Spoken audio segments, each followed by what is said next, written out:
I'd like to welcome everyone to the July 17th, 2024 San Mateo County Harbor District Board of Harbor Commissioners meeting. Please stand for the pledge.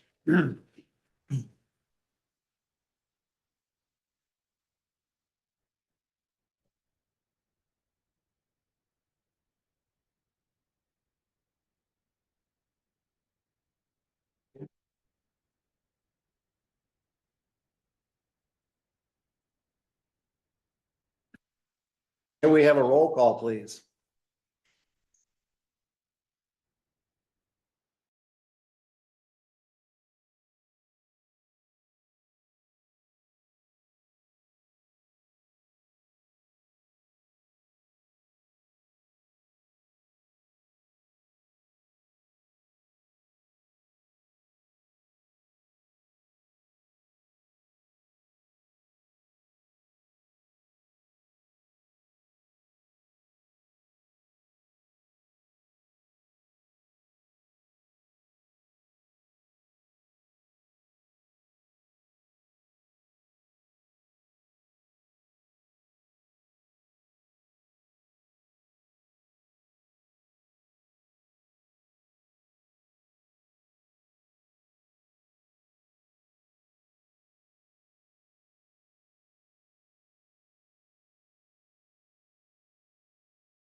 Compliance that moving forward as more landscaping gets done. Feeding back. Concern that this sort of incremental non-compliance with what was presented to the public is going to continue, especially with a chronically non-compliant vendor at the RV park. What is planted there is a combination of at least two different species. And I know these intimately from my practice as a botanist. This is perennial ryegrass. This is most of what's planted on that mound. Elvis. And this is red fescue, also planted on the mound, but not exclusively a red fescue blend. And this is the invasive or conserving, non-native species that I'm concerned about. So what I want to emphasize then is just, and we're asking you to be the gatekeepers for compliance for this vendor, and you to, approve certain plans and execute those plans and not use common substitution practices in contracting as an end run around compliance.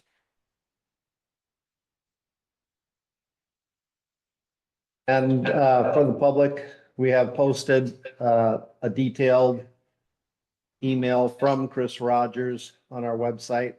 We also have a response from our contractors and the people who did plant the grass as well. We also have an email from Jill Grant regarding the lighting at the RV park and the planting at the RV park or at the brand new bathroom, similar to what Chris Rogers was just talking about. Do we have any other public comment? Commissioner comments? I'm not a botanist. Be great. They have taught me a lot about native grass.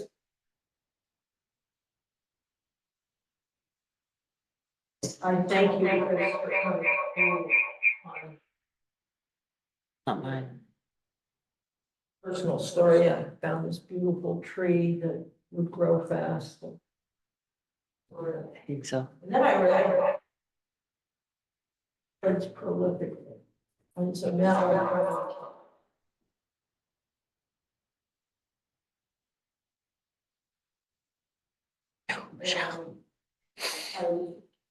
I think that hire people who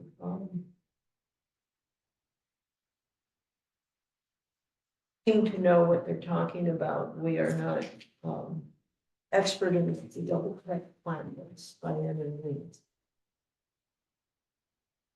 And I think part of what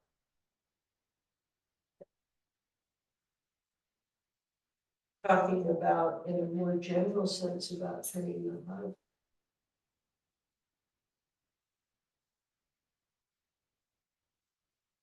Your point into more of an education.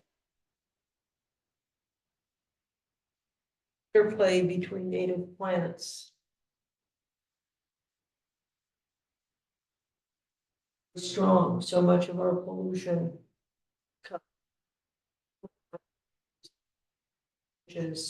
or tunnels and becomes skunk and raccoon habitat and so I thank you for bringing this to our attention, and you heard from the previous speaker that can't please all the people all the time. And personally, I support asking the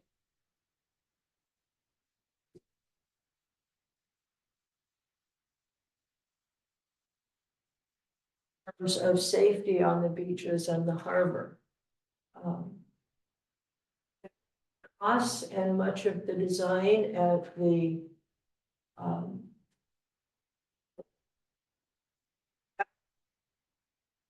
is because Half Moon Bay was the permitting agent. Not us. We had to work with Half Moon Bay on this. And we've had to keep Half Moon Bay, the Planning Commission and the City Council take care. It's true for the other bathroom that costs so much. That's a lawsuit.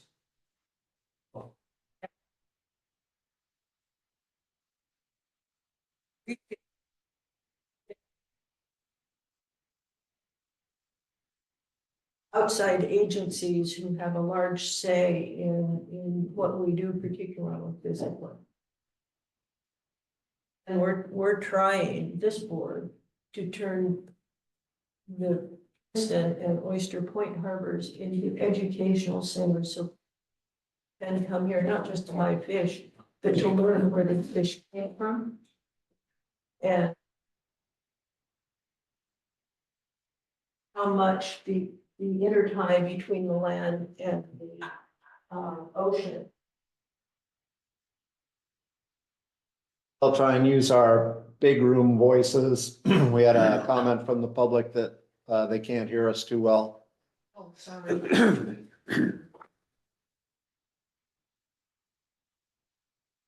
Anyway, I'm done.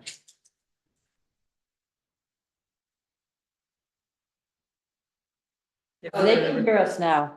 Oh, they can, good. All right, Commissioner comments? I don't have any.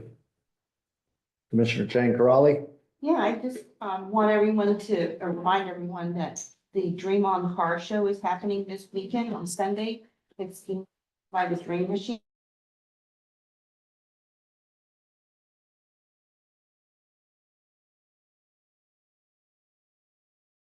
I think senior services.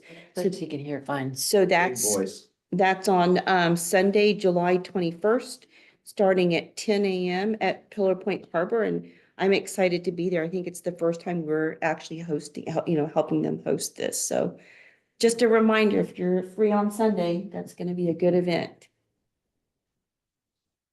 And it goes to the seniors of the coast side, so Senior service. senior services. So please attend and bring all kinds of things. This is, I was sorry when it disappeared and I was devastated when Dream Machines disappeared. So come and support our local charities and outreach.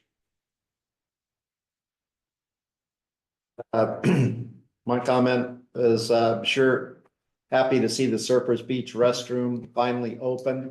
I've seen a lot of people using it. It was great to see, as an example here, children using the shower. It's a beautiful facility.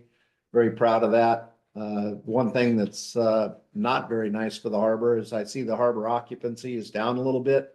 And that's a result of fishing restrictions for both the commercial and recreational fishermen.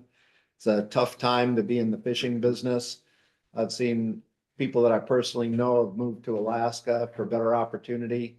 And with the problems we have with managing our fisheries, the restrictions have just been too great for fishermen to go out and make a great living. So it's real tough on them. Comment? You Nope, okay? nope. Okay. All I right. agree. So that brings us to activity reports. General Manager Pruitt, do you have anything to add to your report that's posted? Good morning, President Matusha. I just want to highlight some things I noted in the report. The Harbor District did finally receive the final permit for the Surfers Beach replenishment project. So the project is now green light all the way across, and we'll be beginning that project in the spring of 2025. We have to wait for the eelgrass growing season to start the mitigation before we can do the dredging. So next summer is going to be a busy time around the harbor for dredging and Surfers Beach. The restroom project, the restroom did open the Wednesday before 4th of July, which was our week before 4th of July.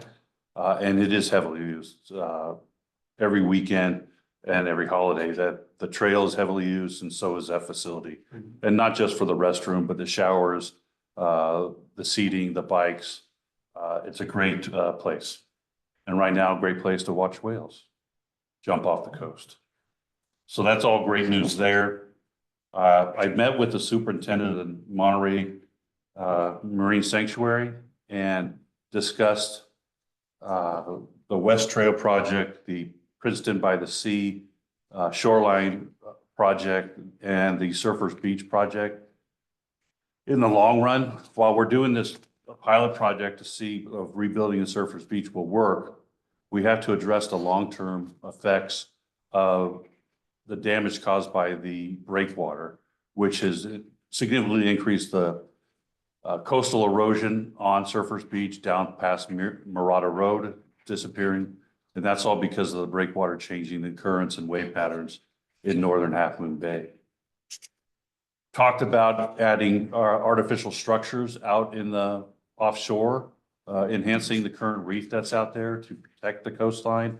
They seem to be receptive of that idea, which was great, as long as we do it with natural materials and, of course, no plastics. So very supportive of everything we're doing here in northern Half Moon Bay in trying to enhance and save the coastline from damage caused by the federal structure. So that's great news. We're also working with Congress through Anna Eshu's office to get us on the Word of 2024 law. Right now, we're in the bill, but has to still be signed into law. And if we do get Pillar Point Harbor in that law, that comes with authority for the Army Corps to do a comprehensive study of the entire area to address everything I was just speaking of. And the funding would be federal dollars, not local or district or local county one funding or state funding, which is great news. So we're working towards that and we're moving forward with that. The Princeton by the Sea shoreline restoration project is moving forward. The Army Corps has done their initial study and it has passed the first hurdle of cost benefit analysis. So it's worth doing the project. Their next phase is to move into the design phase and come up with solutions to mitigate and prevent further damage. But before that, we have to do a cost share agreement with them.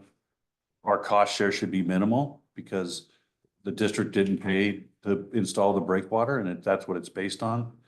So I'm waiting to see that cost share analysis and request agreement to us. And hopefully we'll get it within the next month before we move on to the next step. So that's also fantastic news for protecting the shoreline of Princeton by the Sea. Beyond that, everything else is going great with the harbors, and the car show district is very proud, as you know, to sponsor it, and staff is very proud to participate in. We're excited about it. But the only reason we're able to host it this year is because the salmon season's been canceled. So the fishing boats and trailers that would normally be parked in that parking lot aren't there this year. So it opened up that parking lot, which is, it's fantastic that we can do the show, but it's also negative that our fishermen aren't able to get out there and go fish. So double-ended sword on that. Jim. All right, thank you. Director of Operations, Moran. Harbors, still, like, as you said, suffering a little bit with the occupancy, but we're still hovering around 90%. Any marina, a good, or any harbor, a good, healthy occupancy rate. Staff are continuing to do dock repairs. We've already discussed, the car show event that's going to occur this weekend. Staff are all excited to be participating and assisting with that. And then at Oyster Point, we're still hovering around 80%.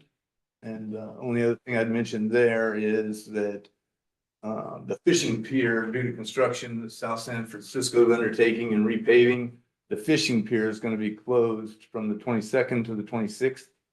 And the launch ramp trailer parking area will be closed. So parking lot or parking for the trailer vehicles will be limited, the 22nd through the 24th. I've got nothing else. And we've got adequate signage for all that. Yes, the flyers out. So We've got our website as well. Right. We've had a lot of conversation about our Surfers Beach restroom. One thing I'd like to direct staff to do is gather up all the expenses for that ditch that was improved, that we were ordered by Half Moon Bay. Gather up all those expenses. calculate how long the fence was up, that they could have permitted us, and we had a daily cost on the rental of the fence. I want to make sure all the expenses for that ditch that we repaired that was not ours is sent to Half Moon Bay, and that they realize that directing us to use our contractor to get our permit was not fair or sensible at all. So I want to make sure that they get sent a bill on that. Administration and Finance Director.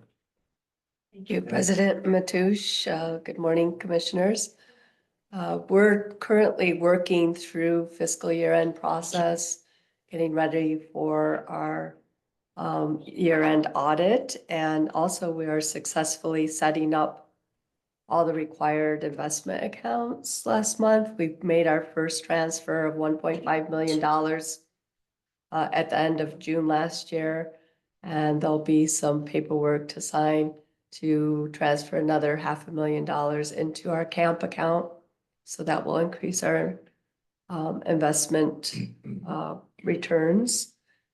And that's all I have. So thank you. All right, thank you. Any commissioner comments? No. All right, there's a consent calendar. Do we have a motion on the consent calendar? So moved. I'd like to pull item 10. Item 10, okay. 10. I was gonna pull 10 too. Okay. Okay. And then I'll make a motion to approve the consent calendar items 1 through 9. Second? Second. Roll call, please. President Matoush, Aye. Commissioner Zemke, Aye. Commissioner Domrat, Aye. Commissioner Jane Crowley, Aye. Commissioner Slater Carter. Yes. That brings us to item G1, special use permit, Pacific Ecologic. I am going to turn it over to our speaker, who is going to make a presentation on pelican tracking for folks in harbor. This is a request to install equipment on one of our buildings to be able to track tagged pelicans as they travel through the Half Moon Bay Pillow Point Harbor area. With that, I'll let the speaker introduce herself and then go into the presentation. Thank you. Yeah, I'm Deborah Jakes and appreciate being able to see you directly here and speak on this project. Thank you, Melanie, for inviting us. You put in an application, put a sensor station in the harbor somewhere. We haven't decided on an ideal location yet, but this is in the exploratory phases. So I wanted to give a short presentation on the project itself and then get into the little bit of the nuts and bolts about the equipment. So I'll go through it pretty quickly and then happy to answer any questions afterwards. I'm an independent consultant from Crescent City and I work under Pacific Ecologic. This is a grant-funded project with the Oiled Wildlife Care Network, which is a UC Davis vet school entity that is responsible for preparing for, responding to, and overseeing rehabilitation of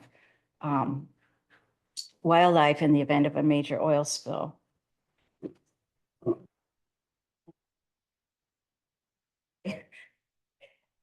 So our project is to test a new method for electronically tracking brown pelicans. Previously, they have used satellite backpacks on the birds. And so this is a new method using a small electronic transmitter on the leg band. And it would have applicability to determining how well those rehabilitation efforts worked following a spill. But hopefully with this new method, we hope it'll help us learn a lot more about movement ecology, survival of chicks, and different migratory dynamics of the brown pelican. So there's a recent blog that you could go to for an overview of the project. But here's the band, if you want to pass around just to see what it's like. It's, as I said, a new product from Cellular Tracking Technologies, and it's designed after the color band that pelicans were already using. It has hybrid power, so there's a solar panel on the side and a battery backup inside that can last 3 days approximately. One of the innovations is there's an internal antenna wrapped around inside the plastic because we didn't want to have anything that might tangle the pelican or get eroded or fail. But that's limited the transmission of it compared to bands with or tags with external antenna. We tested the equipment and it can be detected at least 3 kilometers from a sensor station, and a sensor can be as small as this handheld device here. But with this system, to have the miniaturized radio telemetry, you're putting more of the burden on the landscape. So this is this relatively new MOTIS system, and it's where the device will be received by a sensor station on shore as opposed to a satellite or a cell tower. And so the stations have to be relatively close, within 15 kilometers of your animal. But it's allowed people to tag things as small as monarch butterflies and dragonflies, just very tiny, with their unique digital IDs. So once an animal passes that sensor station, its information is gathered and then taken up to the cloud to Birds Canada, which is orchestrating this whole thing, and then comes back down to the researchers. So any animal that passes by, say if there's a station at Pillar Point, would be registered, and then all that data is accessible to the public and the various researchers. So it's a really neat system, a really collaborative system, and it's one they're using on the Atlantic coast for looking at the effects of wind energy on seabirds. And so they've put an array of stations out in the ocean on buoys, for example. And these can be as elaborate or simple as fits the situation. So our project so far, it was all in the testing. We designed the band and tested it, and we're using rehabilitated pelicans to try it out. So far we've got 16 birds that were already in hand from other injuries out there, and it's going well. And we plan to continue this work to put tags on pre-fledged chicks on the Channel Islands colonies next spring. And part of the testing of it is to find out how long these transmitters last. Some of the birds that have quit transmitting, we don't know if they've died or if the equipment has failed. So Pillar Point gives an opportunity where you can kayak and see them really close, and they're very friendly, sort of. They allow close approach because they're so habituated that there's a great opportunity to look for the bands that have potentially failed. So again, the request is to set up a MOTIS station, and we don't have any stations yet. We're relying on other people in the network. We chose this site because it is probably the largest communal brown pelican roost in the state of California, maybe on the whole West Coast at this point. This was just some of the information you can get from the MOTIS website. So there's a great educational opportunity here too. People can click on the different stations or the different birds and see little visuals of where that bird has gone. This was a visual of one of our first birds that was tagged. And so they just go between station, and there's a shortage of stations in this region. So I'm sure that bird went past Pillar Point, but we don't have a station here. So it just shows overland. Oops. So a station here would fill in a gap in the Central Coast. As I said, give us an opportunity to look for the failed tags. Even if the tag is transmitting, give us an opportunity to look at the bird and make sure it looks healthy. And it's just the ideal harbor to work in as far as access. That's just showing the whole network of stations. The MOTIS system is kind of new on the West Coast. It's really well built out on the East Coast, but all the yellow dots are stations that exist right now. And then the red arrow is where if we had one at Pillar Point, how that would fit in with the whole scheme. So yeah, I've already says this was one of the birds from the Refugio oil spill that took up residence here in Pillar Point. They do migrate back and forth from Mexico and go all the way up to as far as some British Columbia, but this was one of the survivors that was washed and did really well and was frequently seen here. So here's a picture of the sensor station itself. It's in a weatherproof box, but then most people put a marine battery in another weatherproof box with it. The source of power could be plugged in or a solar panel and marine battery. We're requesting an omnidirectional antenna that would not be that large or heavy as a directional Yagi antenna. 33 inches in height. They weigh less than a pound, evidently. And a 50-watt solar panel, I think, is about 14 inches wide. And these things, you want to get them up and away from interference. So I was eyeballing the roofs of the Johnson Pier and talked with Chris about this a little bit. It seems like either one of these places would be an ideal location.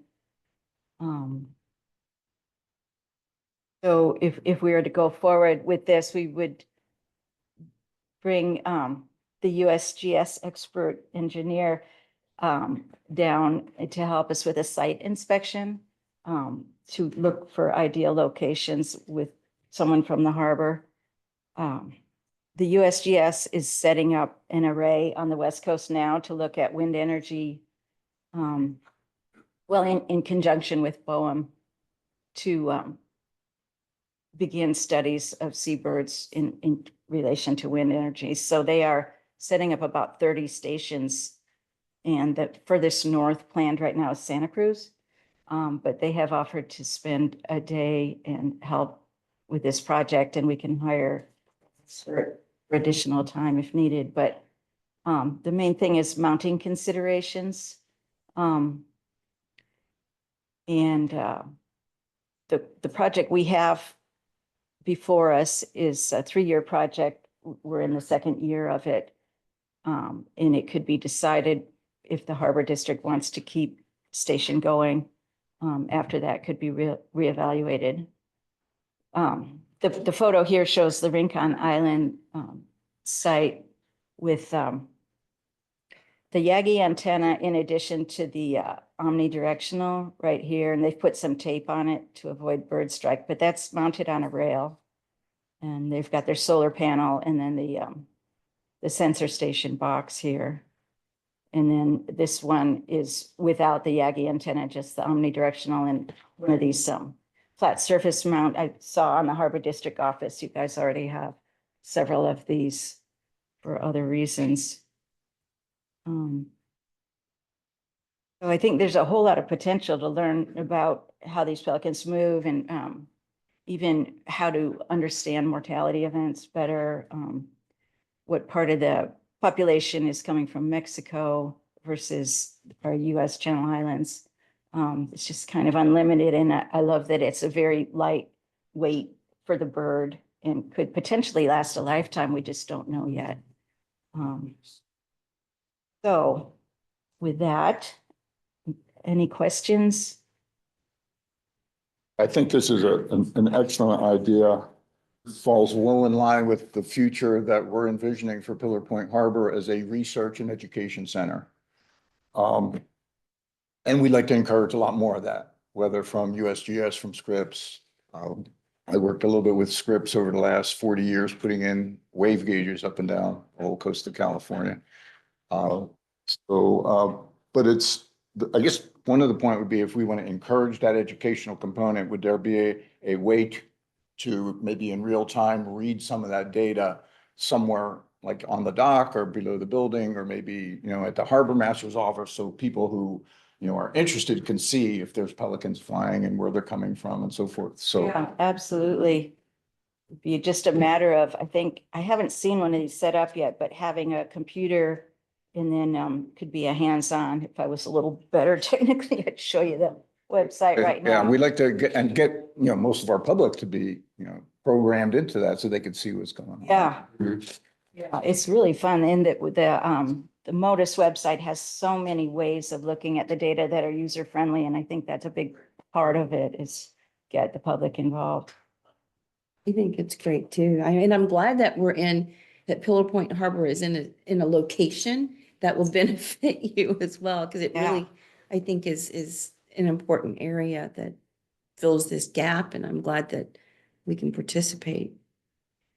And it wouldn't be just pelicans. It could be when the USGS are Right. going to tag Western gulls, Cassin's auklets, and Leach's storm petrels, I think. So, Yeah, I mean, it seems like we're in an ideal location for research like that.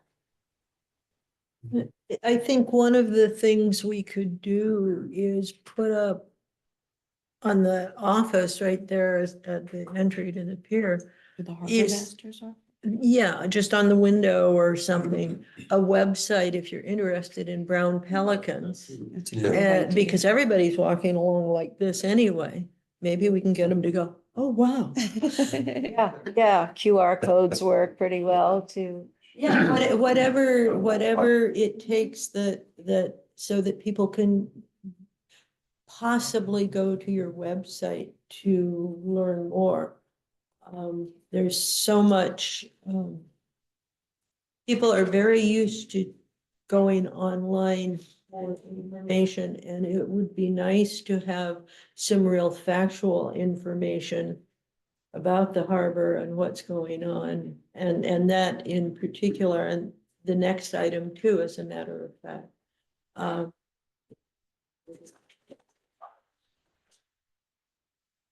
Education is the best way, and being there is the best way to get people to care for things. And all the lectures in the world don't make you care for something so much as seeing that little baby brown pelican going, whoop. So, and all the birds out there, and on next door, they're talking about great blue herons nesting near the harbor. And they're all named, I don't know, Brian, because they each have a name, Brian. And it's nice to live in a space that cares about our birds of prey, our chickadees, and now our bigger birds. So I certainly approve of this and would encourage more outreach. Maybe for the next item, you can throw in a brown pelican on one of the murals or something. That's assuming we go along with it, of course. I'm only speaking as one. But I'm excited by this, and We'll hear about that next. The painting of our buildings. So that's what I know you look confused, like, what? Wait a minute, we're not gonna do that. The next presentation, we'll talk. I will say my kids grew up here. And we had a neighbor who was a bird watcher and a grass scientist, and they used to go wandering the hills and looking at birds, and there's nothing like being there to learn to appreciate it. It's an incredible, rich harbor for wildlife. I always enjoy coming down here. Thanks It's for beautiful. Yeah. How long does the tracker last on the leg? Well, that we're still trying to find out. We're up to about 8 months now. So I guess electronics just fail, but I was hoping originally it might be lifetime, 10 years, but now the vendor's saying, if we get that, we're going to come down with some champagne and celebrate with you. That would be outstanding. I haven't seen a lot of pelicans that are banded from other projects. I imagine you'll be able to scout the numbers. I mean, we see our bird watchers now making note of the bands on the pelicans now on our various bird watching trips out of the harbor at this point. That's great. And that brings up a good point. Even when and if these transmitters fail, they'll still have a color band on them. passing around so that for their lifetime, you can still read that number with binoculars and it being so easy to read them here. That we'll know, you know, if the bird outlived its transmitter or not. You guys working also with some of the local fish and wildlife people? Yeah, the California Department of Fish and Wildlife is real big into this MODIS project also, and they've set up a number of sensor stations. They have one at Elkhorn Slough, and they helped us with our testing initially, but About the US Fish and Wildlife. U.S. Fish and Wildlife Service has more jumped on it up in Oregon, Washington. They have an initiative, but it is part of the Partners in Flight and the cross country, the binational efforts. A whole lot of buy-in from resource agencies on this. The local fellow right here, I believe on the Hayward side of the San Mateo Bridge that I've worked with quite a bit. And it just sounds to me like he'd be very interested in this as well. I'll have to get you his name. Yeah, I'd be very interested in hearing and meeting some more of the local people. I was absolutely amazed at the number of monitoring stations you had. Look forward to adding Pillar Point to that list. Yeah, Yeah. that's exciting. To have one here would be great to have one. As a follow-up to that, do you have an optimal distance that you would like to see these stations or? That's another thing, the USGS, this is the center out of Santa Cruz. They've offered to come up and do some interference testing. They do murrelet surveys out of the harbor anyway. And so they were supposed to come up last week, but they're gonna come up and work on that. But I think the closer to all the major pelicans where they aggregate, the better. So that's why I was thinking the end of Johnson Pier would probably be best. That, you know, we thought about that big station up, the radar station. But I just think that might be complicated as far as access and interference. I'm not sure. So I thought I'd try here. That's an Signal Air Force interference. base. Air Force Base. Well, there may be some other locations in addition to Pillar Point Harbor within our county area. that Yeah, could- yeah. I did. Thinking specifically Pacifica Pier, which is kind of on the other side of the Devil Slide headland in Yeah. Pacifica. Mm-hmm. In the eighties is where we put one of the Scripps wave gauges and tied it into there, waited a long time. Yeah, and these things, You know, I mean, it's just, if there's some optimal distance of 10 miles or 20 miles, I don't know. We're kind of to looking- get within 3 kilometers for this project, since that's as far as our testing has proven it'll work. Could talk to Clemens Heldmeyer, the general manager at Montero Water and Sanitary District. Montero Water and Sanitary has tide sensors and other kinds of sensors, working with UCSF and other agencies. And I am sure the board there would be excited to be a part of this project. And it goes out on the ocean. It's out on a point. Okay, yeah. So you'd have here and then back here. Yeah, sky's the limit on something like this. Also, California state parks have facilities at many of the beaches up and down the whole coast of California that would have power, would have, you know, the availability to get the signal to where you needed to go. So that would be another place to look at. On Nuevo Island, probably. Yeah, for sure on Nuevo. That would be I really was- interesting to see how they. On islands also, you may want to think about who have My research. contact works with us. You give me your phone number, I'll send you. Is that that guy? that you're talking about? Okay, yeah. On the Farallon. Cell phone? Yeah, I don't know why there isn't one there yet either, but there probably will be. Yeah. Cell phone? Oh, my cell phone, 503. For all the world and television too. 298. 0599. Oh. 503. 298. 0599. You can hiss that last 4 digits out on the tape, right? We cannot alter. I'm sending you the contact for Jerry McChesney. And, I know. We go way back, yeah. yeah, so I've worked with him in the past. Oh, good. Yeah, I will, Tom. Thank you. And I think this is something the sanctuary might be interested in too, because it reflects on where the birds are feeding out in the ocean. They're coming here to roost, but it's because there's food out there and there's a great place to rest here. So it's a nice nexus, and I think they're going to be interested too. So I just want to say thanks for the presentation. I learned a lot more about brown pelicans than I've known in the past. And is there anything that you need from the commission on this? Okay, so, This is just a The presentation. information for you on what we're showing. okay, good. No, I support this You totally. should definitely contact. Don't forget your bands. I used to be on They're their over here. foundation for like 12 or 13 years, so I can connect you with some. The envelope of all of our buildings, so we control it. All right.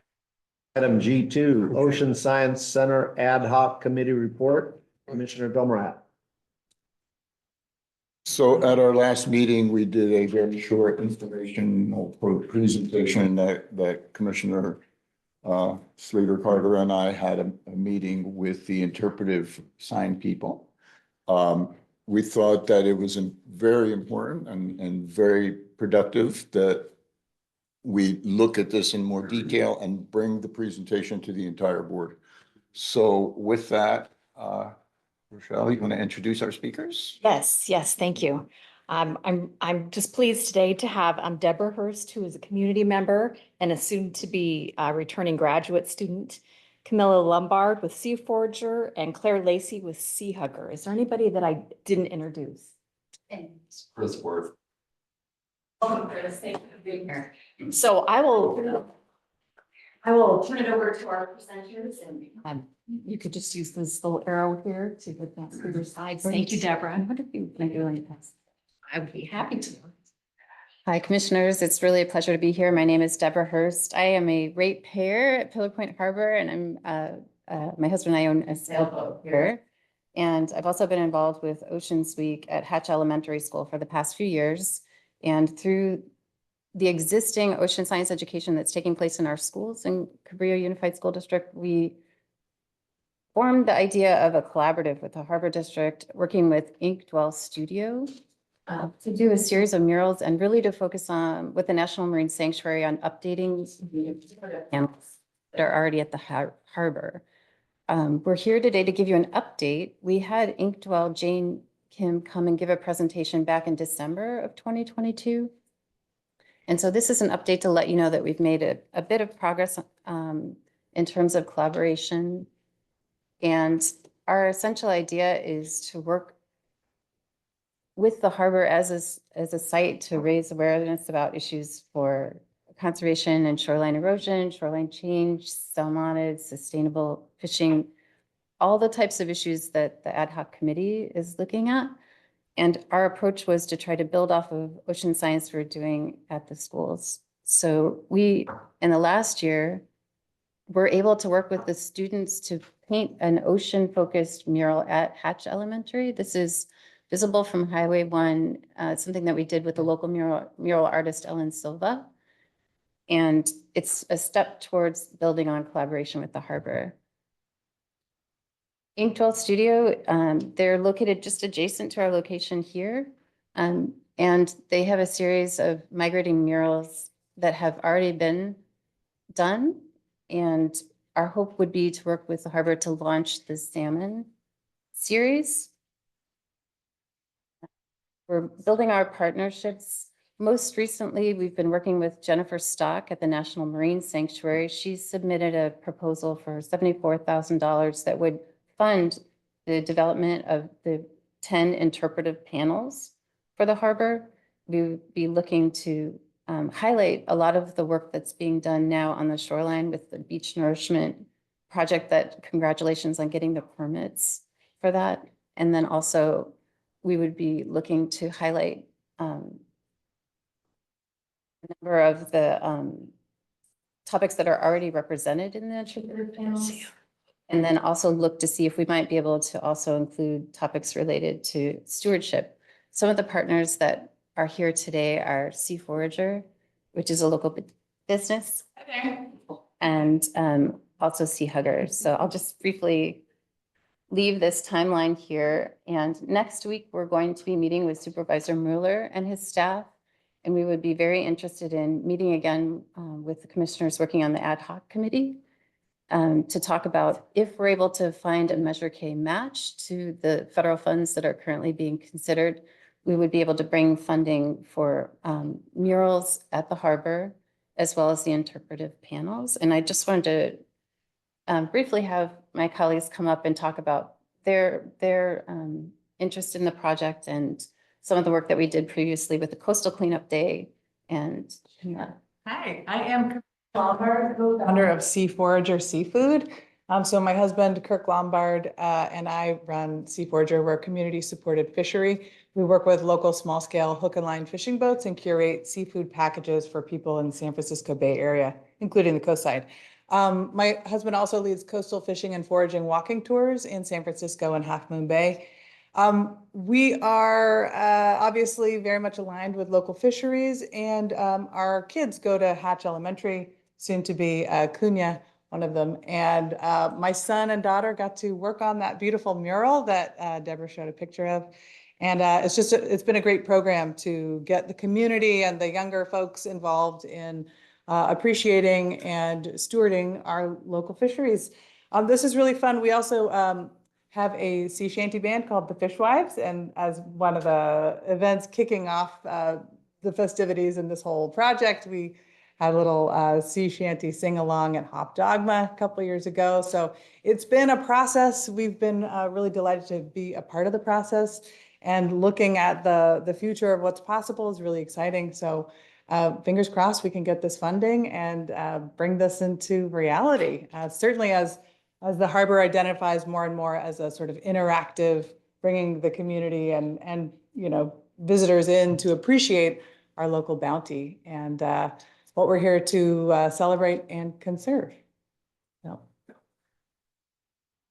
Then we can hand it off to Sea Hugger. We have one of Sea Hugger's board members, Chris Worth, with us today, and also Claire. If you want to come forward, yeah. Claire Lacey is also a parent with students, an older student, an older at the Cabrillo Unified School District. And we just want to say a word about interest in the project. And we just are trying to show that we're interested in really bringing in our community members and highlighting all that's already happening at the harbor and the ocean science education that's taking place in the community. Absolutely. Hi, I'm Claire Lacey. This is Clementine Lacey. We work with Sea Hugger. If you guys don't already know, Sea Hugger is a local organization. We do a lot of environmental outreach and education. We go into schools. We've actually I collaborated with Deborah before doing the mural and different other type of murals at the schools and leading beach cleanups. And I will say, like, learning about these projects has been really exciting, and Sea Hugger definitely wanted to get involved as a nonprofit collaborator, because it's a win-win. It's, getting kids involved, making them see their environment, feel it, feel involved, really understand it. I think murals are a great way it's art, but it's also education. I think it's just a beautiful collaboration. Yeah, and I'm here to echo the same. My name is Chris Worth. I'm a recent board of directors member that joined Sea Hugger earlier this year. I come from the sustainability, climate tech, and venture capital space, having been a longtime resident here on the coast and also the Bay Area. So from both the Ocean Science Center, vision, as well as what we're talking about from the educational standpoint in the mural, I too have a daughter here at Fairlawn View, longtime participant in Oceans Week with Sea Hugger. And then also really kind of share that combination of vision of how do we intersect art, science, education, and ideally, emerging opportunities for our local.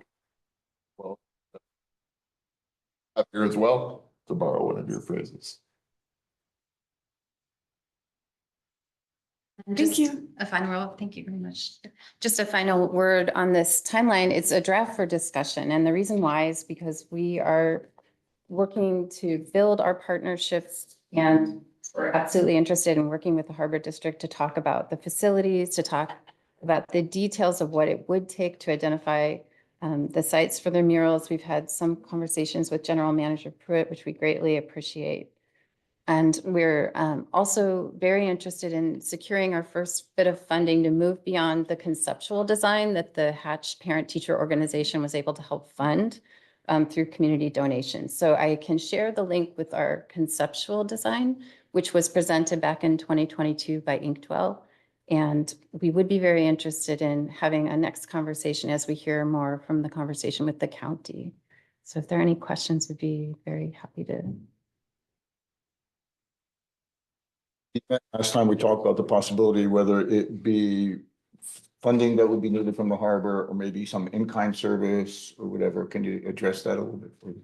Yeah, we're actually thrilled. Thank you for mentioning. We do understand that it would be possible to have an in-kind contribution from the harbor to do the actual installation of the 10 signs, which we would greatly appreciate. That would be about $2,000 worth of in-kind time.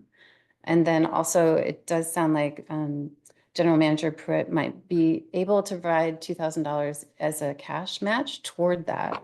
So our goal would be to reach about $140,000 total, which would include the 3 murals and the 10 interpretive signs. Half of that we anticipate may come from the National Marine Sanctuary through their internal request.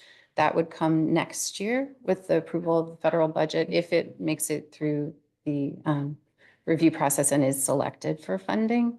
And then we do have a couple of other ideas on funding opportunities. So I don't know if the commissioners remember, but in your packet, I believe last month, we did show you examples of what some of these buildings may look like, where they actually painted on the building some of these murals.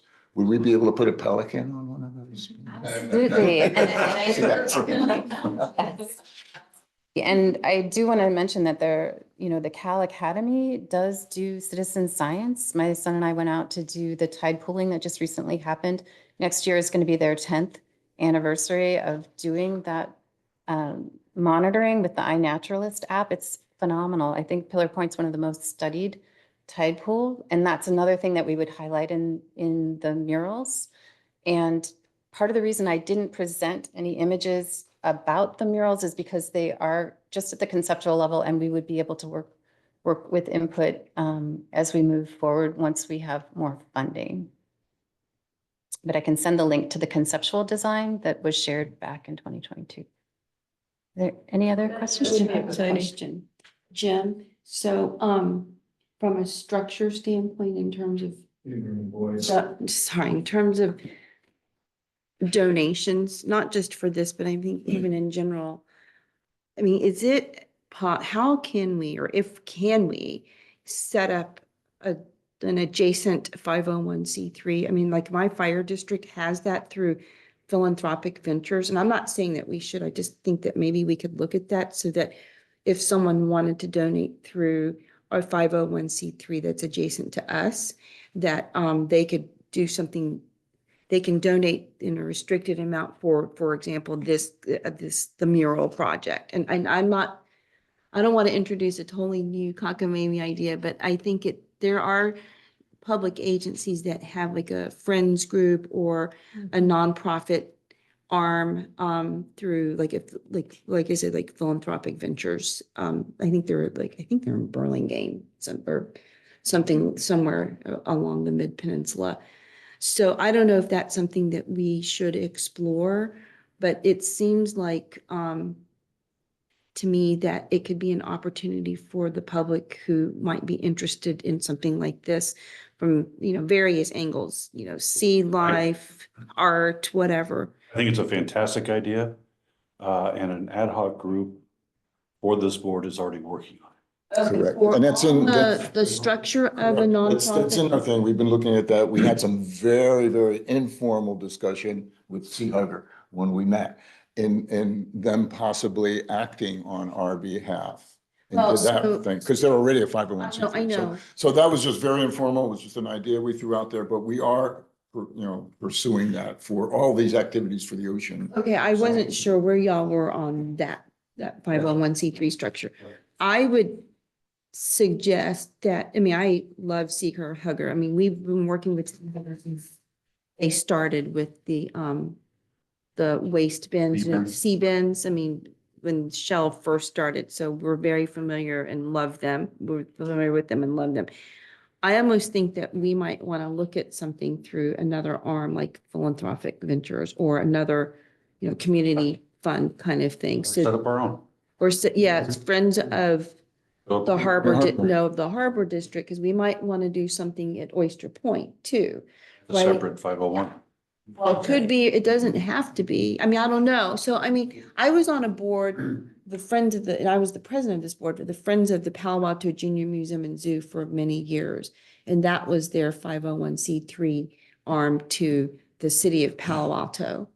And it worked really well, actually. So I don't know. I'm not saying that we shouldn't work with Sea Hugger on this, but it may be beneficial to the Harbor District to have our own friends group.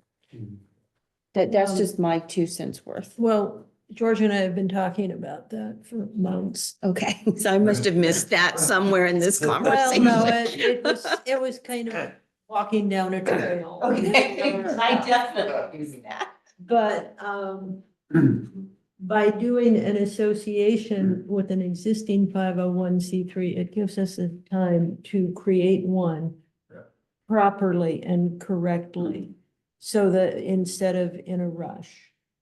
Because I'd like to be able to see this start soon. I was just thinking, I'm kind of hoping, and this is, sorry, Well, they have a tangential, little but timeline up I there. would love to see you guys with, talking to the, car show that's coming up on Sunday and asking if you could have a little booth just so that people could, I know what's coming up. I had, Sea Hugger. full Yeah. disclosure, I owned and operated McDonald's restaurants. I was on the corporate advertising board for about 7 years. And one of the things I learned, and I think Chris knows this all better than I do, to get people's attention, you have to keep the idea up to them in different places, in places they don't necessarily expect it. But then the next time they see it, it's like planting a seed, and the one seed may or may not grow, but you plant 10 seeds. And all of a sudden people are like, wow, I've heard about it. And, I'd love to make our meetings here and our minutes a place where you can come to our website and see what progress is being made. It's as I've learned in government, government makes the glacial age look fast. And so it's nice to keep a record somewhere that people can, with place people can identify with, and they can come back and double check it.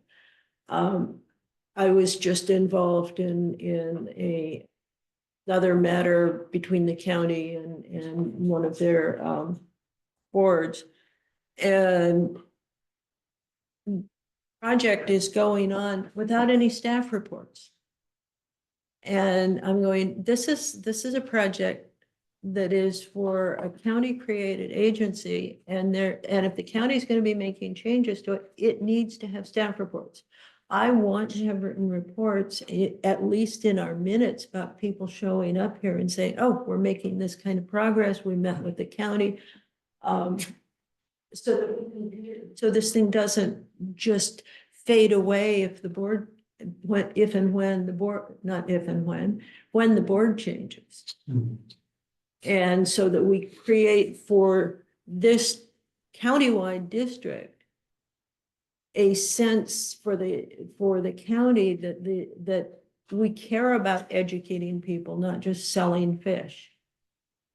And bring your kids and come look at these murals when they finally get done, and we can have a big fundraiser or something. Maybe we can figure out, other ways, but I'd love to see you relying on or using us for an opportunity for your public outreach, because I think what you're doing is so important for so many people.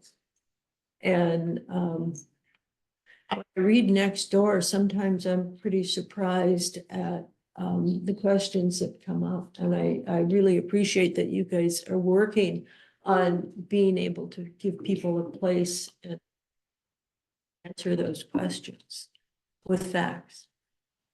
Thank you for having us again for this update, and we would love to come back again as we know more. We do anticipate working with Sea Hugger on more outreach events, and we may tag on to the Coastal Cleanup Day in September. There's also World Ocean Day in June. We absolutely would be interested in doing a cleanup here at Pillar Point Harbor itself, in addition to the one Sea Hugger is routinely doing on other beaches. So I think it is fantastic to have a public record. And so we're very interested in emphasizing that this is a collaboration that we're continuing to develop, and outreach at events is something we absolutely want to do. And we're very grateful for Sea Hugger's partnership.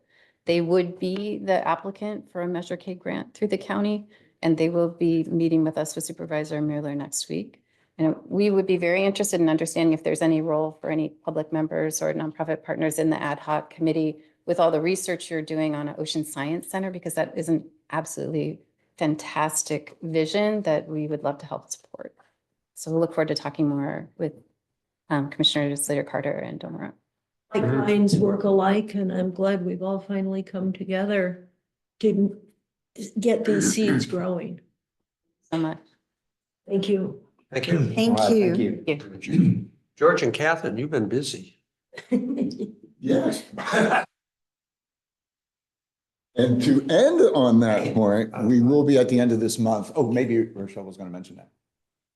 Go ahead. I was just going to say, we're going to be visiting the San Francisco Bay Model, which has an interpretive center for bay science and that kind of technology, and the Tiburon Marine Lab, which would demonstrate more of a direct R&D research place there. They don't have a public presence, but part of our vision is to have a research arm and the education arm, where research you can like the Pelican issue, where we would invite, or scientists could come and we would have a small facility for them and whatever kind of infrastructure they would need to support any research based out of Pillar Point Harbor. So that's kind of the direction we're going.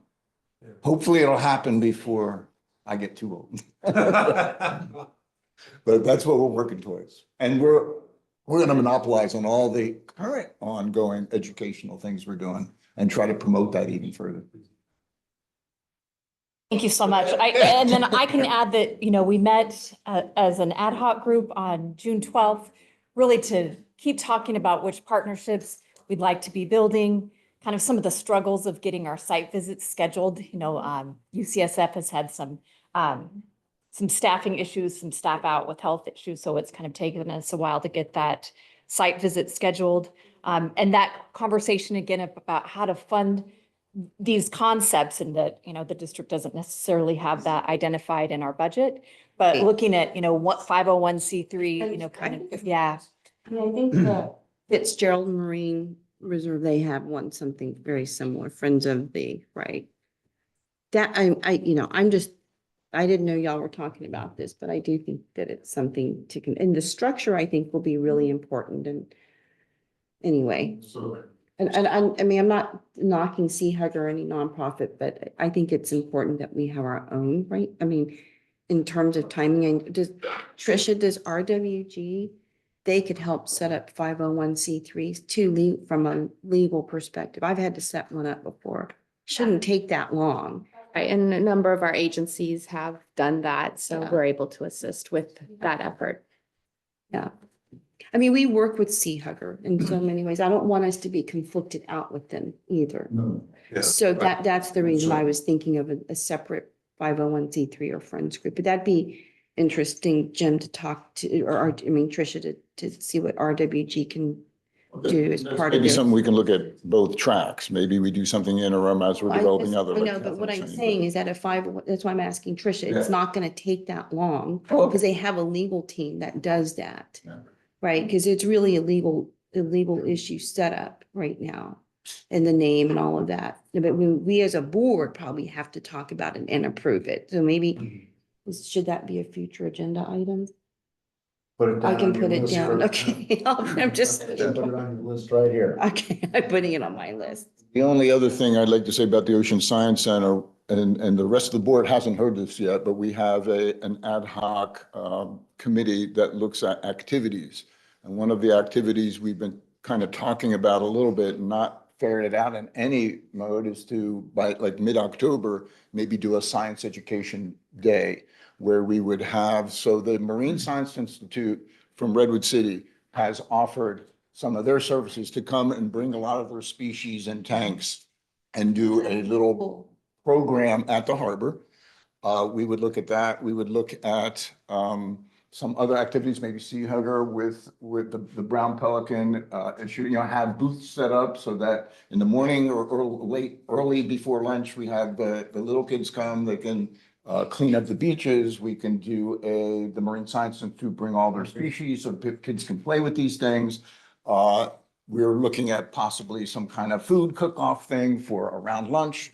And then in the afternoon, I've been in contact with the San Francisco State, not San Francisco State, the Skyline College jazz singers and jazz orchestra. They'd love to come and play. And their final concert in May was a 2-hour concert, and they just rocked the place. So, and they would come, and then we would do that from like 3 to 5, and at 5, people break up and can then go to all the restaurants in the area, including the ones at the harbor. So it's something that's kind of, we're just starting to think about. Hopefully we can pull something together, but I want to really focus on the Ocean Science Center and all the other R&D things that everybody does here. Maybe Pacific, there used to be the Pacifica Beach Coalition, they're now the Pacific Beach Coalition, invite them, have Sea Hugger, have everybody kind of highlight the importance of the coast and what we're all trying to do for it. So we'll hear more about that. Hopefully that'll get some place and we can do it for October. George? You did a great job. Well, I saw my name on there, so I better think about something. That's wonderful. Don't put my name on there. I can't say my name in less than 20 minutes. Thank you. A lawyer. Yeah. I know. Moving on to item Used car G3, sales. coastside search and rescue project. So we met on July 2nd, and to reiterate, the Harbor District strongly supports providing maritime search and rescue capabilities on the coast side. Except for the state park rangers providing nearshore surf rescues at state beaches, the Harbor District is the only agency in San Mateo County providing immediate maritime search and rescue on the coast side. We've talked about this before. In your packet is a letter that I'm proposing to send to Ray Mueller. It basically says we need the MOUs between the sheriff's department and the different groups, fire department. We're trying to come up with ways to fund our search and rescue capabilities. And along that, I'm going to propose board approval to send a letter to the city of Half Moon Bay mayor to get a portion of the TOT fees. To give you an idea of the importance of this, in 2021, the TOT for the Pillar Point RV Park was $122,868. 2022 is $153,719. 2023 was $108,569 to try and bring some of that back to the Harbor District. I did have a conversation when the Half Moon Bay officials were here about, what was it, 3 years ago, when they toured the harbor. And I said, listen, we're getting all this TOT, you got projects up here to do. And they didn't want to talk about it then, but here's the letter I propose sending. City of Half Moon Bay, Joaquin Jimenez, Mayor, 501 Main Street, Half Moon Bay. Dear Mayor Jimenez, the San Mateo County Harbor District requests a portion of the transient occupancy tax collected by the City of Half Moon Bay from the Pillar Point RV Park be allocated to the Harbor District for public safety. The coast side, with its exposure to the awesome power of the Pacific Ocean, poses several hazards to maritime users, from the average beachgoer to the most experienced fisherman mariner. Coastline is exposed and ragged with wide sweeping beaches, large bluffs, remote coves, exposed rocks, and large surf. This environment, while beautiful, places a large demand for search and rescue up and down the coast from Gray Whale Cove in the north to Pigeon Point in the south. San Mateo County Harbor District has been responding to emergency search and rescue maritime assist on the coast side for several decades. The public, coastside residents and tourists, Users of Pillar Point Harbor and other governmental agencies, county, sheriff, and Coastside Fire depend on the Harbor District to provide world-class search and rescue maritime assist. Pillar Point Harbor Deputy Harbor Master take great pride in their work as search and rescue professionals, as does the Harbor District. However, the work the program is currently staffed and funded is placing the staff, the harbor, and all those at risk. In recent years, the Harbor District has had to reduce the excessive numbers of overtime hours as well as the daily shift length that were required for the Harbor District to maintain a steady search and rescue capability. This has resulted in the coastside, including the beaches of Half Moon Bay, going without immediate maritime response for extended hours each day, beyond that provided by state lifeguards on state beaches. Neither CAL FIRE nor the San Mateo County Sheriff's Office maintain an immediate maritime response on the coastside. Both depend on the Harbor District to conduct maritime search and rescue and to transport their personnel in an emergency. The Harbor Patrol also provides waterside support for CAL FIRE and all cliff rescues along the San Mateo coastline. Likewise, the U.S. Coast Guard also relies heavily on the Harbor District to respond to distress calls off the coast side, as their closest life-saving unit is located within San Francisco Bay. To improve the limited maritime search and rescue response capability for the coast side, the Harbor District requires additional funding. As the Harbor District is not mandated by law to conduct maritime search and rescue beyond the breakwaters of the harbor, it is not specifically funded to conduct the mission. As the city of Half Moon Bay receives a significant benefit from the Harbor District providing maritime search and rescue, the Harbor District is requesting the city assist us with funding. On November 3rd, 2020, the voters of Half Moon Bay approved Measure U, City of Half Moon Bay Transitory Occupancy Tax Measure, which was placed on the ballot by Half Moon Bay Resolution number C-2020-78. The measure resulted in the TOT increasing its current rate of 15%. As a basis in asking the voters to approve Measure U, the city of Half Moon Bay stated the purpose of Measure U was to ensure public places were kept healthy, safe, clean, maintaining 911 emergency response times, and so on. As the only government agency on the coast side that provides immediate maritime emergency response services, a portion of the TOT should be allocated to the Harbor District. The Pillar Point Harbor RV Park, located on Harbor District property, is required by City Ordinance 3.12.030 to pay 15% in TOT based on the rent charged to each guest of the park. It is this TOT the Harbor District is seeking. The TOT is collected from a tenant on board Pillar Point Harbor, and the TOT collected from that tenant should be allocated to the public safety initiatives and activities provided by the Harbor District, to include maritime search and rescue. If you have any questions or would like to discuss this further, please contact General Manager Jim Pruitt, email and phone number. Thank you in advance for supporting public safety on the coast side. Tom Matoush, President, San Mateo County Harbor District. Could I get approval by the board? If I may, President Matoush, you can sign this under your own authority as the president of the board. Because it's not specifically agendized for the letters to go out, we cannot take a vote on approval from the board level, but there's nothing that prevents you getting the opinion. But you'd be signing under your authority as the president of the board. Right. Well, I'm keeping the board appraised of what I'm doing. Well, I want to say that I support your doing this and encourage you to send it out to anybody else we can think of, you can think of, staff can think of, to contribute to this. It's of critical importance. Every time a tourist dies here, it looks bad for everyone. And by the way, Half Moon Bay's name is always at the top of the list as to where they died. So maybe they'd like this not to happen under their watch. Well, another way to look at City of Half Moon Bay, 25 years of these type of fees that I just read, that's over $2.5 million collected that are not directed back into the Harbor District. I have a comment. Final comment. No, not final comment, because On George this. had, not on the letter, on this agenda item, and evil allowed other Make people them to in the- talk, and I have a very serious comment that I want to make Mhm. on this issue. Because let me just say this.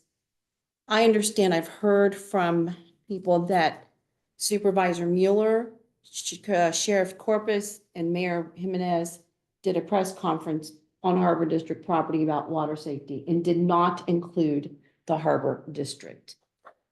I'm just going to say this very emphatically, that public safety is not a political issue. And it's shameful, in my opinion, that it appears to be going that way. So what should have happened was that at a minimum, our president, Tom Matoush, should have been included in that meeting or in that press conference. I've actually heard from a few members of the public saying, why are they there when the Harbor District provides water rescue? We're the only agency that actually does that immediately. So instead of making this a political issue, which I believe is happening, and from the public comment that we heard this morning from the member of the public, I don't think there's a clear understanding of what we do, why we do it, and the expectation from the public that we continue this service and that this service needs funding. The city of Half Moon Bay, from what I've read in the Half Moon Bay Review, has a 3.4, I think that's the right number, $1 million structural deficit, right? So I don't know how they're spending their money or managing their money, but if public safety is important, they should at least entertain helping to fund some of this that's happening in their city. So Tom, I support that you send this out because I don't believe public safety is a political issue.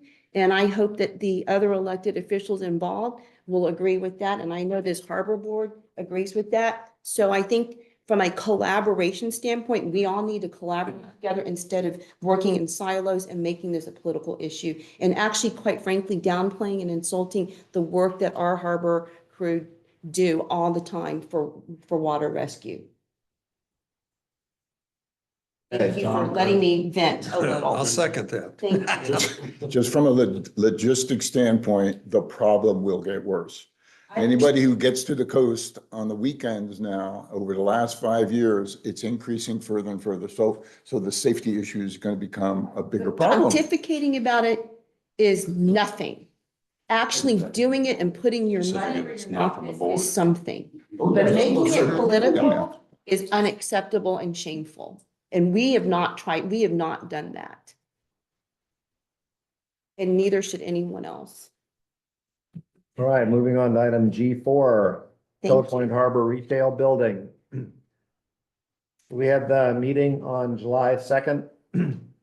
We had an update on the permitting of the project, working on CEQA. The initial study will determine if the project has significant environmental impact. Depending on the initial study, a negative declaration, mitigated negative declaration, or environmental impact requirement may be required. It's unknown at this time which level of review will be required. If a full EIR is required, the project may be delayed for an additional year. Some of the challenges we're up against, the county recommends determine the level of review, consider a completed transportation improvement and mitigation plan, parking analysis, and geotechnical and tsunami reports. Staff is working with the design and engineering firm as well as their CEQA subcontractor to complete the initial study. The district is currently planning on initial study following the mitigated negative declaration as opposed to an EIR. A significant concern voiced by the county was the fact the retail center is currently being planned for construction in the tsunami zone. Next meeting was not considered. Now we're on to item G5, consideration of a flag policy. General Manager Pruitt. Mr. Matoush, commissioners, at I think it was last meeting, I was requested to put together a flag policy for flags that fly on district property and or flagpoles. And because we did not have a flag policy, So I put together a flag policy that provides that the district shall fly the American flag, the state flag, POW MIA flag, and the district flag on district-owned flagpoles and property. Additional flags may be flown or recognition flags for different events may also be flown on district flagpoles if requested by a board member. And then there's that board member's request is approved by the full board. That flag then can be flown. The policy is also requiring us to add additional flagpoles to the Harbor District inventory here at the district office. So we can also fly the American flag as discussed on the flagpoles here at the district office. And any flag of recognition would be, if approved by the board, would be flown only on that flagpole. Leaving the flagpoles at the facilities to fly the national flag, state, POW, and district flag alone, as not to cause confusion with the condition warning flags for small craft advisory or storm advisories, both day and night. So we have pennants as described in the policy that we fly down at the Harbor District almost on a daily basis for small craft advisories. And that will be, those will be the only other flags that staff will be authorized to fly on district-owned flagpoles at the facilities. Any questions? I'm asking the board to consider resolution 2416 adopting the new policy 2.1.7 display of flags on district flagpoles. I'll make the motion to do that so that we can start the discussion, but I do have a question. I'll second that so we can Alright. start the discussion. Go ahead. So quick question, Jim. So for the POW MIA, is there a reason that we would include them on there in this policy? I mean, I understand why, to a certain extent, but, and I'm not against it. I just think that from a public safety standpoint, maybe we should just keep it very focused on what we need to do from, you know, besides flying the California, the US flag and the California flag in our, you know, advisory flags or warning flags. I mean, I would rather have that than include a POW MIA flag. I looked it up and what the history was, and I totally would normally support that, but I'm viewing this from a public safety perspective. And at least with our, we get the fire stations and in my fire district, we get requests to put different flags up. And we never do because it confuses people when they look at something. So any kind of signage or whatever, we only put up fire district signage because it's promoting, you know, like Earthquake Awareness Month or, you know, something that is safety related. And I kind of view our situation here as a safety awareness thing too. And so I'm not trying to X out POW and MIAs. I think it's a big deal, but I don't know if that flag should be with the other flags if we want to keep it focused on what the Harbor District business and mission are. Any of the policies I've reviewed in working for this policy, I didn't want to reinvent the wheel since other cities and districts have a policy, have the POW flag listed. And as a veteran, I support that idea. So I put it in for the board's consideration. But And I support veterans. taking it off our flagpole and limiting it only to the United States flag, the state flag, and the district flag is also acceptable. Do we currently have the POW flags? Yeah, don't remember seeing one. Okay. And I just want to make it clear that this has nothing to do with my not supporting veterans. I totally do. I just think that for flags, there is a purpose for them, especially for us when we deal with wind advisory or small craft advisory, that kind of thing. So my preference would. Flagpoles where we have to display the United States flag and then the state flag and then the POW flag, it does get a little loaded on the flagpole. Yeah. But on flagpoles with yard arms, like we did at the harbor, not necessarily, not necessarily, because all the warning flags are up top above everything. So we could change the policy to say on single flag poles, stand alone, you only put up the United States flag and the state flag. But on flag poles, multiple flag poles, or a flagpole with yard arm, you could include the POW flag. I just don't want that to be politicized either, like where, oh, well, someone reaches out, a special interest group reaches out to a harbor commissioner and, it becomes, oh, well, that person's up for reelection or something like, I just don't want that because I do think our flags serve a purpose. I think what I heard is we can hang flags for specific purposes. So I would, as a minimum, bare minimum, I would like to see the POW flag on Memorial Day and Veterans Day. Those are special days that do commemorate that. I would like to see it all the time. That's not my And the problem. 4th of July, Mother's Day and Father's Day, because Well, but POWs were that's what mothers, I'm fathers. Yes, okay. But that's what I'm saying. I mean, it becomes see. very, very subjective, right? Anyway, I'm just looking at it from a very public safety focused mindset. Well, I was kind of thinking the same thing. Would there be anybody upset from seeing the POW MIA flag Well, all some the people- time? I mean, that's the thing. We don't Said it know. out of- That's, I don't, Yeah. One of my concerns is. did you? Like I said, I don't think it said it was coming from the things about Boy Scouts and Girl Scouts and moms clubs and that. Yeah, and I was told that, if we posted for one special interest group, we had to post for anybody who asked. And, in this absolutely hyper contentious society of special interest groups that has been created, frankly, in 40 years, all of a sudden. I want this district to,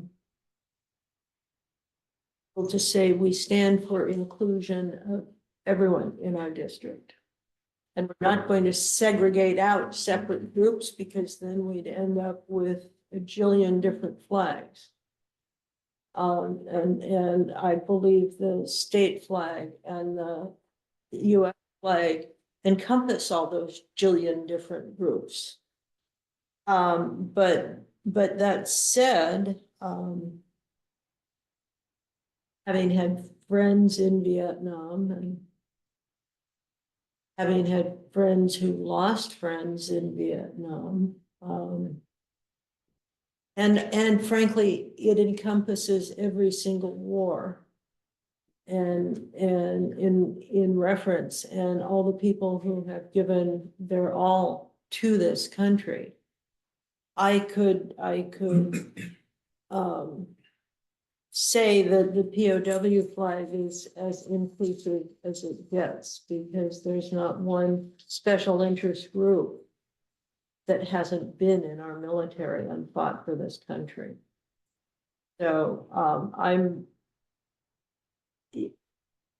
I like the policy the way it is, and I would agree with the POW flag, but I didn't realize we don't have a district flag. I've been looking at that flagpole all along, and do we have a district flag?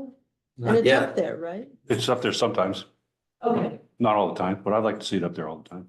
I'd like to see our district up I there would all the too. time, because I think it should be. we serve the entire county and everybody in the county. When the Corps of Engineers comes to do their study, I have a Corps of Engineers flag. We'll hang it so they can say, okay. Here's this Corps, they support us. And Right. I do have a Corps flag, Well, but I hang it. That's my issue with.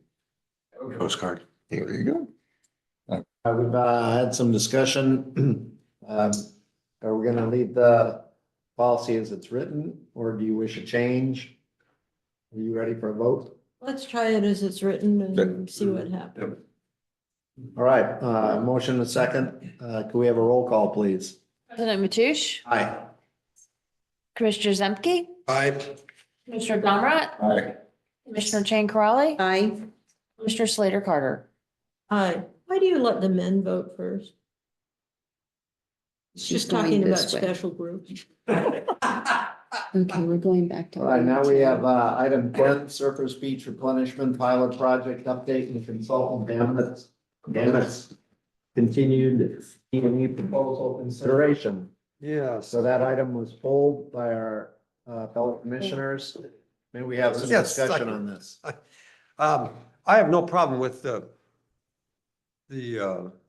request for the funds.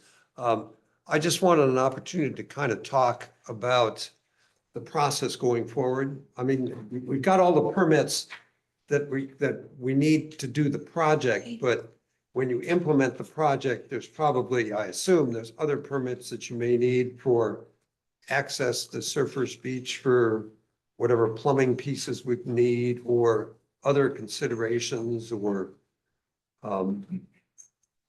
I'm assuming that we don't have carte blanche to start running out there with equipment and doing work.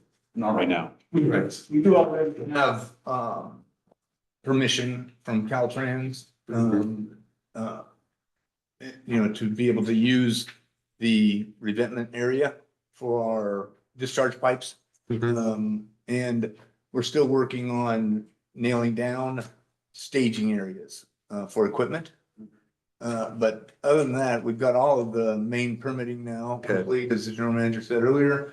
And we do plan on putting out an invitation for bid for construction in October. Why Strategically, so late?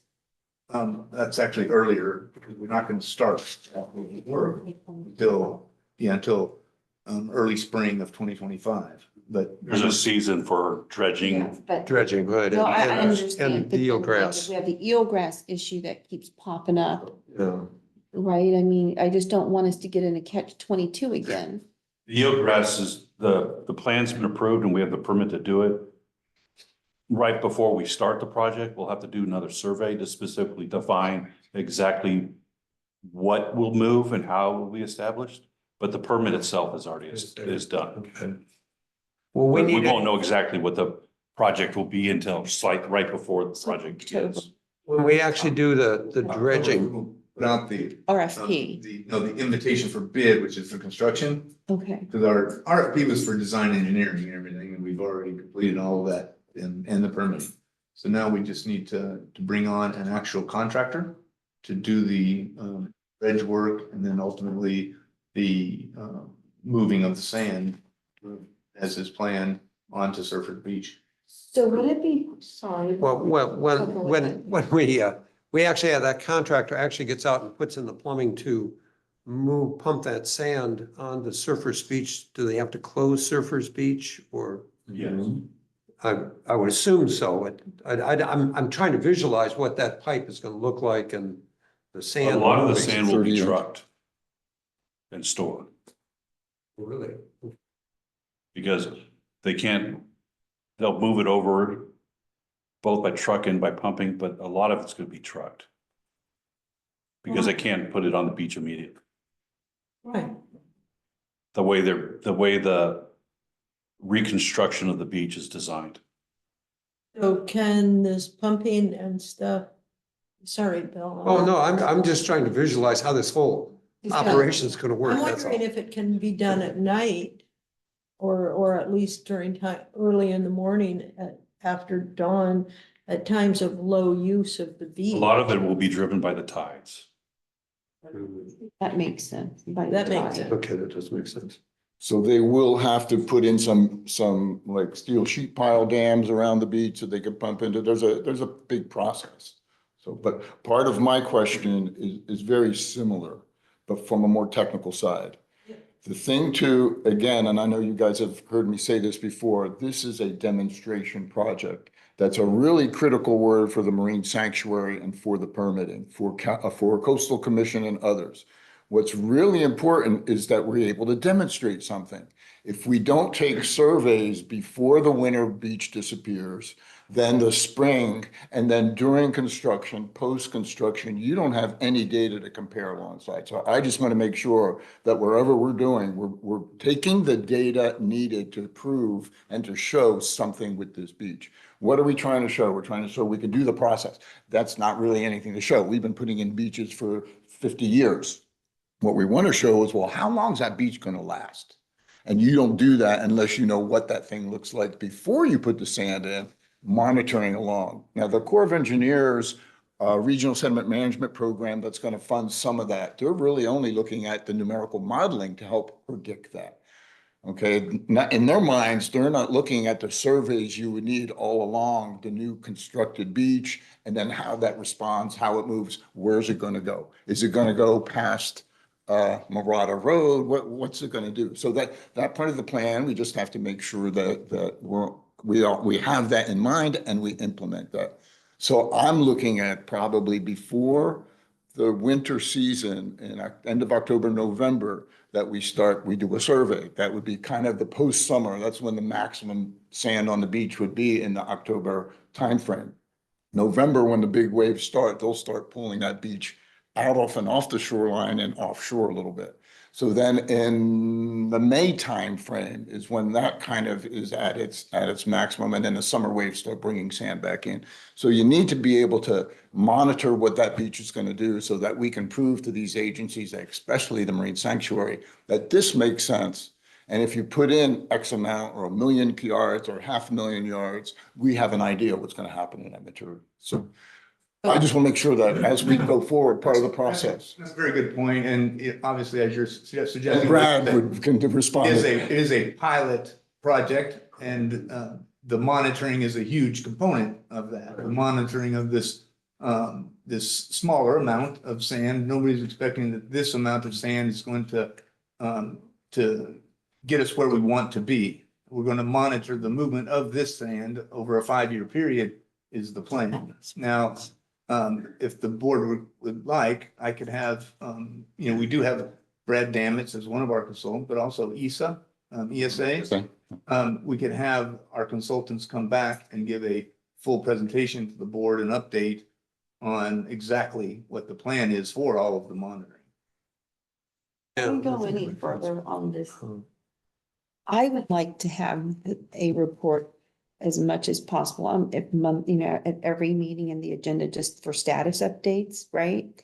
And, because I've heard from people on the coast, they're excited about, the fact that we've got our fall permitting, but to have a timeline, I mean, it's great to talk about the timeline, but at least have something like a project management timeline. And I get that it is, just a guideline, but at least something so that people can see, where we might be on the timeline. In our CIP update, Yeah, which I include on everyone, I do update that, and I do have in there the most updated information. No, which I now know is that. we I know, but I'm got all talking permitting about, done. I'm talking about a standalone kind of thing, Mm-hmm. right? So, because people aren't going to necessarily read, your CIP report, but if they may be interested in just this one topic, Mhm. and they should be able to easily access that information.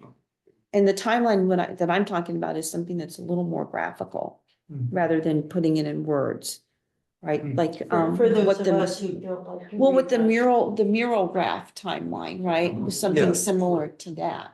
Even if it's an estimated timeline, right? Something. Because I think I want people to believe that this is happening, right? And that we were not the holdup. Because I think people think that we were still the holdup and we lost this grant money, whatever, right? When we weren't the holdup.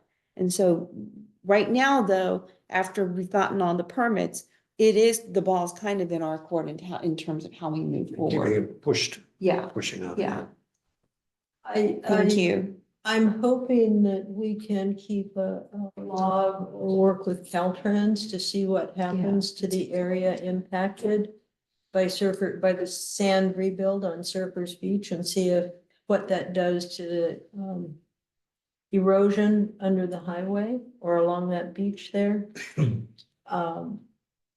And the other is, I really like the idea of having information in our packets on an ongoing basis so that people get in the habit of coming to the Harbor District packets to get information, like on the murals or with Sea Hugger, or like on this sand replenishment project, so that we are more than, so that we're building our reputation as a good source of information. And I like having them in our agenda, because then people will scroll through and see other items that might catch their interest. If we do it as a special link, that's all they look at. As opposed to, there's a, this is in the agenda, have fun. And to approve item F10. So second, Roll call, please. Commissioner Slater Carter, I, Commissioner Chang Crawley, aye. oh, thank you. President Mathush, Aye. Commissioner Zemke, Aye. Commissioner Donald. Aye. And now we're on item H, future agenda items. So I know that there's some future agenda items. Should we start with Commissioner Chang Corrali? Yes, thank you.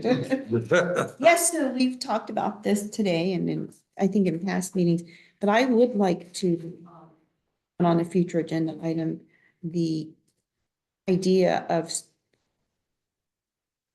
creating a 501c3 for the Harbor District. And I want to keep it as broad as possible so that we can look at all the options, but my preference would be like a friends group specifically for the Harbor District. But I'm open to anything, but I think that we should look at as many options as possible for Pillar Point Harbor and Oyster Point Marina in South San Francisco. With the caveat that we're not making a final decision on any of this, it's just No. we're collecting information. Well, no, I want us to decide not what kind, but that you can actually move forward with looking at the different types, and that we can do the research and have Trish look into. Well, George and I have already started that, so we should just continue. Well, I want to understand, the various All right, options we have from a legal We have standpoint. our topic, we'll discuss it. Yeah.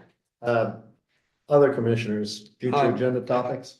At the last special meeting we had a number of visitors here, and they, in my mind, kind of raised two topics. One is parking, which seemed to be a hot topic, and the other was timing of our meeting.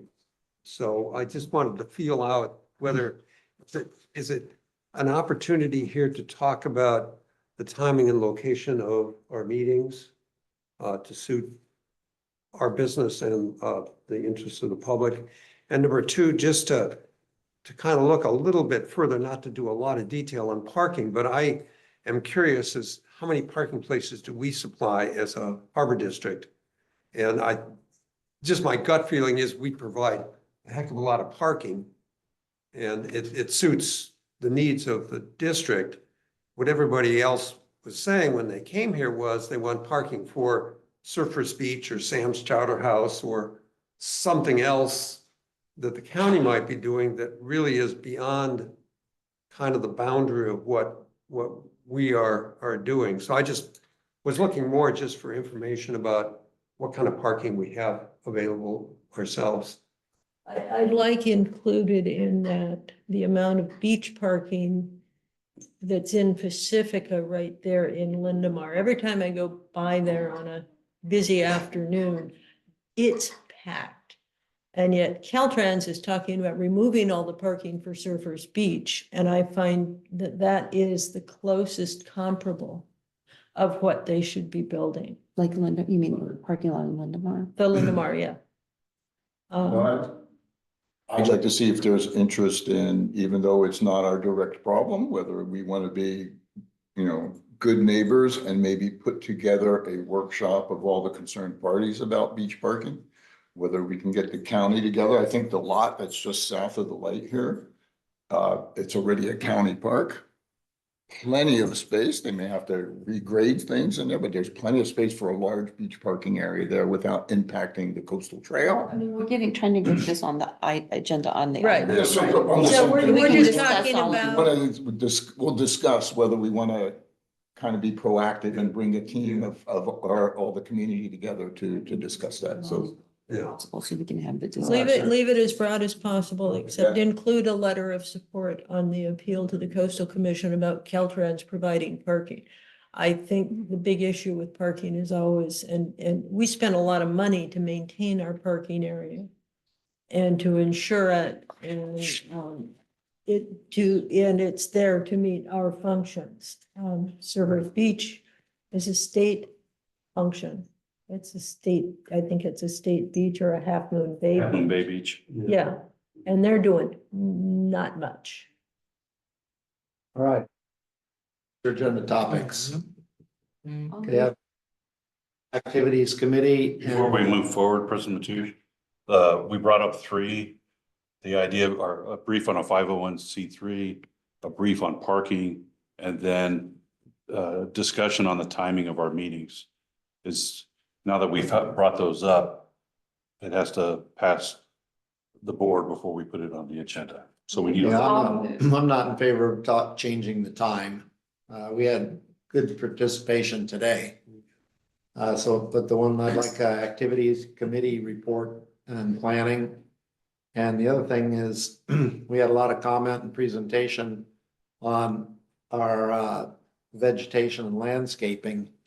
Is there any interest in satisfying the community with the non-native grasses or the native grasses? Well, should we put that on as a future agenda? Is that what you're? That's what he's writing down. Oh, yeah, sorry. So, because reading in something in that report said that the landscaper had 6 months to try and work with us, make sure things are growing or whatever. So I don't know if they can redo that grass and those trees. I would be willing to remove my request for a discussion of meeting times if that's something we want to just leave the way it is for now. So I'm fine with deleting that. Our future agenda topic items are as follows. 501c3, parking, and then vegetation and landscaping at Surfers Beach restroom project. I'll make a And then motion. do we need the activity committee report and planning? Is that just, we can do an ad hoc on that or what? We have, ad hoc committee has to meet, and we'll put, following that meeting, then we'll put. out a- I'll make a motion to approve those future agenda items to be on next month's agenda. Yeah. Next month's agenda.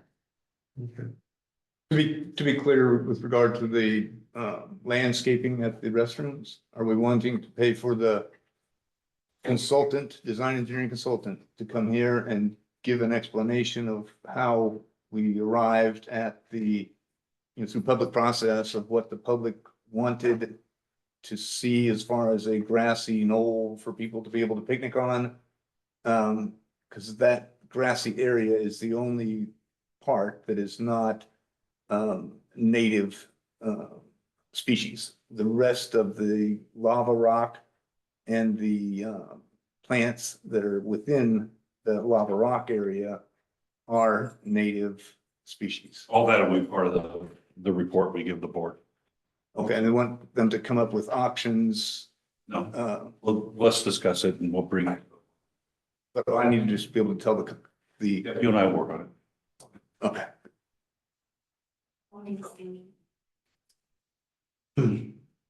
second. Thank you. All right, roll call on our future agenda items. Commissioner Chan Crowley. Aye. Commissioner Slater Carter. Melon. President Mathush. Aye. Commissioner Donrat. Aye. Commissioner Zemke. I'll move to adjourn at 11:54. All right. Yay. Is there a second? Roll call to adjourn. President Mathush, His words per second, I said. President Mathush, Aye. Commissioner Zemke, Aye. Commissioner Domrat, Aye. Commissioner Jane Crowley. Aye. Commissioner Slater Carter. Yes. Uh, George, I gotta tell